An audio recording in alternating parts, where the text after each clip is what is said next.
I'm quite outspoken about the fact I don't really like the Fantastic Beasts series very much. That's an understatement. I often pretend they don't exist when I talk about the Harry Potter world. The first one was fine, right? It was fun. It was a nice story about animals. The second one, though, And sometimes I worry I got caught up in, like, the hype around how bad they were. And I think to myself, this is a universe that I love. They can't really be that bad, can they? And so I decided to rewatch them recently. And I rewatched the first one, and again, it was fine. Newt is endearing. The creatures are cute. And I started the second one, and I got through the first scene, and it made me wish magic was real, because I wanted to Accio my eyeballs out of my head just so I didn't have to watch the film anymore. Not to be dramatic or anything. Anyway, I figured I would watch it again with you guys and talk through everything about it that I find frustrating. Because I do feel like I understand what they were trying to do. Just don't think they did it very well. Disclaimer, I've never made a film before. Unless you count all of my YouTube videos as like small films. I do have a film degree though, and I've watched at least 8 other films. But this is mostly just coming from a fan of Harry Potter, and the perspective of how this film ruins feels like a strong word, but like taints the legacy of the Harry Potter movies. You'll understand why when we get into it. So for context, at the end of the last film, Grindelwald was arrested, and now he's being transferred to Europe. The opening sequence does a good job of building tension and setting like the political undertones, because this is a very political film, or at least it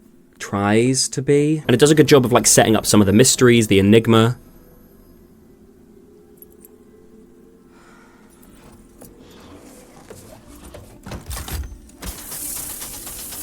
That feels like a good callback to Gringotts, right, with the locks. Here is where I start to have issues, okay? Because I don't think David Yates is the best director. Like, for example, right now there is a chance to do something really cool. As the carriage drops, follow it down with the camera. Instead of a simple cut, just follow it down. Like, think of The Amazing Spider-Man and how great those scenes are when Spider-Man is swinging through New York. You've got an excellent point of reference. Why is the camera not just following it down? And then it can slow down as these brooms go past one after another. Really bring the audience along on this journey with them. Feels kind of lazy to just be like, cut. It's really like just basic, you know? And the other thing is, like, these shots, I know David Yates doesn't put a lot of color into his shots. And this will mostly be about the Wizarding World and the choices about, like, magic and the story and stuff. But just while we're on the opening few scenes, let me talk about my issues with the filmmaking. David Yates often, like, desaturates things. And I get he's going for, like a 1920s noir New York thing. It's very cliche, but that's the problem, right? It's just very cliche. The Harry Potter films, and I know they had a lot of different directors, they jumped about in terms of style. They had a feeling, particularly the earlier ones, right? 1 and 2 with Christopher Columbus was bright and colorful and magical. And I get he's trying to go darker like they did with Order of the Phoenix onwards, which David Yates directed. But at this point, in 2018 did this come out? It makes it feel bland because filmmaking has come on since then, you know? There are ways to deliver that noir tone without just being as bland as you're probably finding this description. Let's get into the stuff about the Wizarding World that I don't like.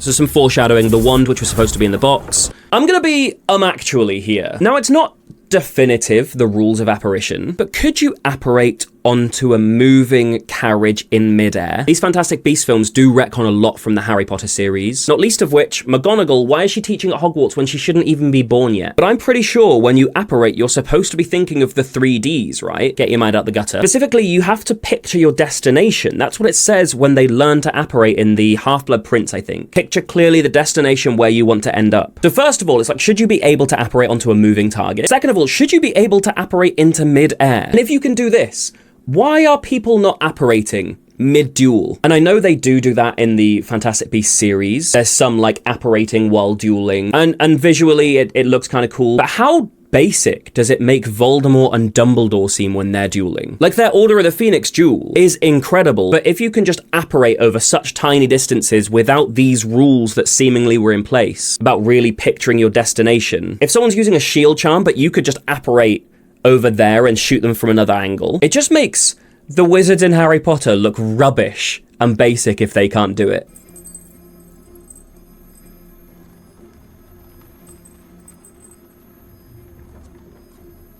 No more silver tongue. Just had to say it, didn't you, you smug little thing? So notice there are 2 people pointing their wands at him right now, and he starts doing this. Surely this is the point where you stun him. Something weird is happening. You're supposed to be on high alert with the most dangerous wizard of all time. If he starts doing this, stun him. That's why you're there.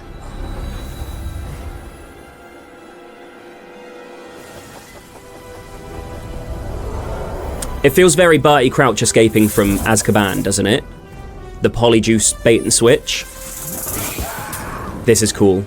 I love the use of transfiguration in duels, and I think Fantastic Beasts actually does that really well. What I will say is these auras following on brooms are useless. Why are they not doing anything? They've just seen humans flying left, right, and center. Guys on the brooms at the back doing nothing. Shoot your wands, guys.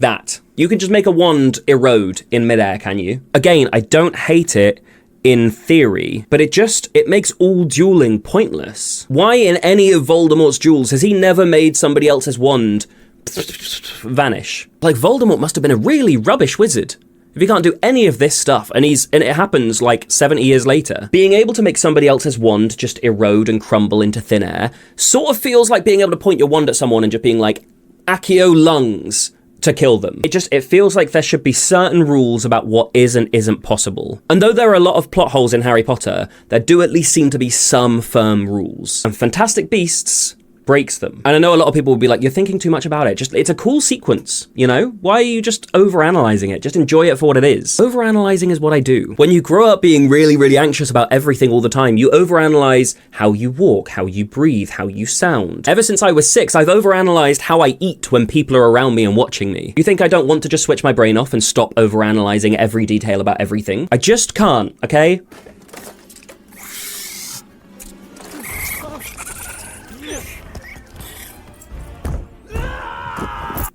Oh yes, banging on the roof, that'll help. Why no one thinks to swing a punch? I guess, like, you're used to dueling with your wand, so you lose your wand, you feel like, panicking. Surely your instinct is just like, you know.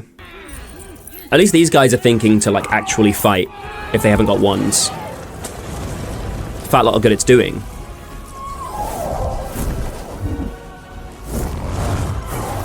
Oh, look how useful these broomstick auras are.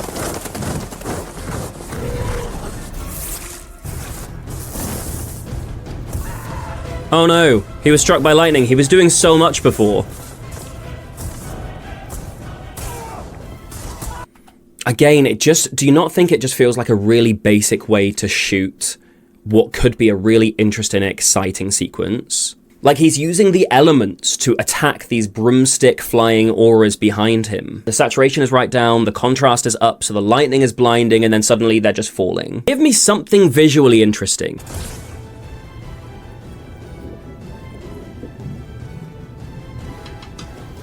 He's like a mime or a clown or something working on the South Bank in London. The way he just...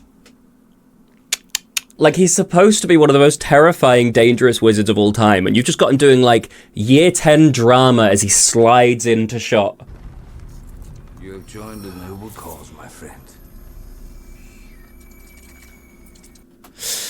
That's one thing that I will say about these films. They seem to do a terrible job of balancing a really complex plotline with loads of twists and turns, also treating us like we're idiots and over-explaining things to us. Like, starting with this weird bait and switch polyjuice potion plot, where you're like, he's here and the other guy who works for the ministry is helping them to escort him, but actually the ministry guy is evil and it's not actually him. Polyjuice potion reveal, polyjuice potion reveal. There are some films that would make that last like half the movie, dropping clues so you can figure out how they've put it all together. But this does it all in 6 minutes, right? So you're like, oh my god, they're cramming way too much complex stuff in without giving us enough time to comprehend it. And then it ends with him being like, you have joined a noble cause. He's just helped you break out. We figured that out, that he's joined your cause. Why are you treating the audience like we're dumb and feeling like you have to explain that to us in a single sentence? It's like there's one extreme where you treat the audience like they're an idiot and you just explain everything to them with no nuance or subtlety. And there's having a plot that twists and turns so much that just feels completely incohesive and incoherent and kind of a mess. And somehow it occupies both of these extremes, when what you really want is a nice, nuanced middle ground that does enough of both. Feeds us little bits of information as we need it, but gives us a nice complex story to sink our teeth into. And this just feels like it does neither, and this opening sequence sums that up, I feel like.